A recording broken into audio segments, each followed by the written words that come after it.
because my dad's car exploded and my truck the carburetor is not allowing it to run at all because whatever's going on with it.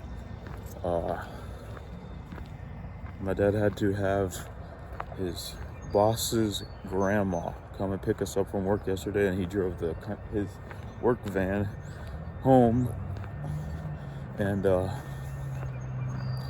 Dad doesn't work today, so I had to drive it back, and now I'm walking to work.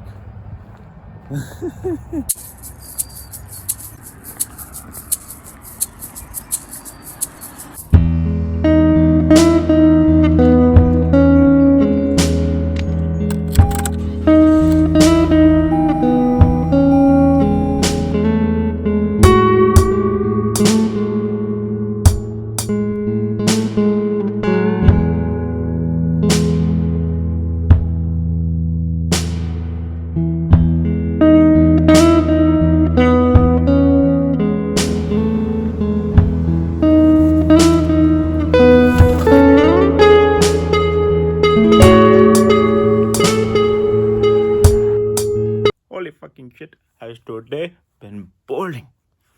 Haven't even hardly been driving, dude. I've been in the shop all day, it feels like. Alright, let's see if I can do this without electrocuting myself. Electrocuting.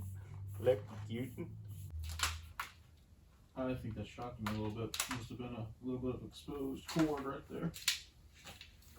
So alright, just let you know you're in Alexander, Napa.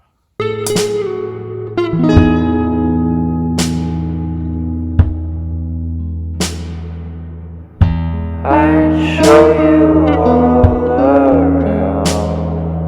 Welcome back to Dad's work, where I started a video, and Dad's coming to pick me up with the landlord's truck, which is gonna kill us because that thing gets literally like 1 mile per gallon somehow. It's literally unbelievable how bad my gas that thing is. It's a Dodge Dakota.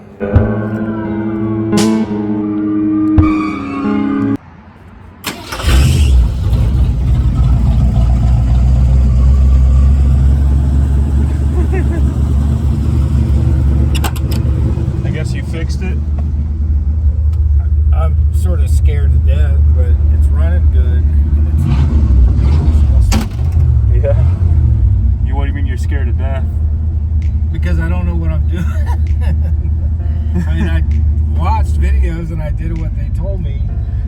Actually, a mechanic of Jimmy Oaks, he's a YouTuber. Yeah.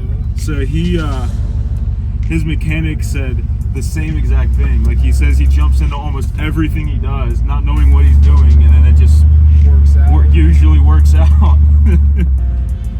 So I did. So there was 2 issues, bad ones, but one was a float bowl couldn't fill it up with fuel. Yeah.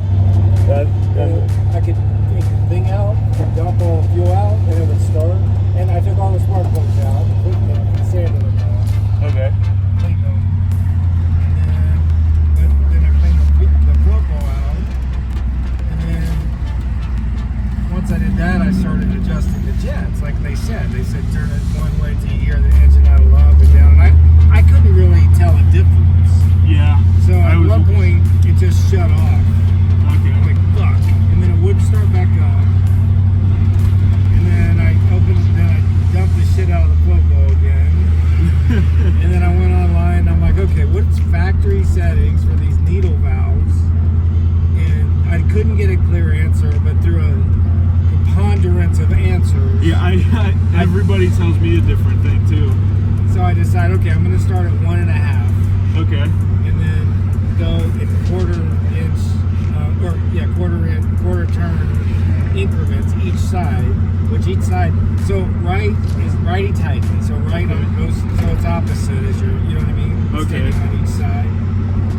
So the left side's left. So I went on, quarter turn increments to where it's. And I had to totally guess on the float. I'm like, this thing's way too wide open. So I don't know if it's stuck open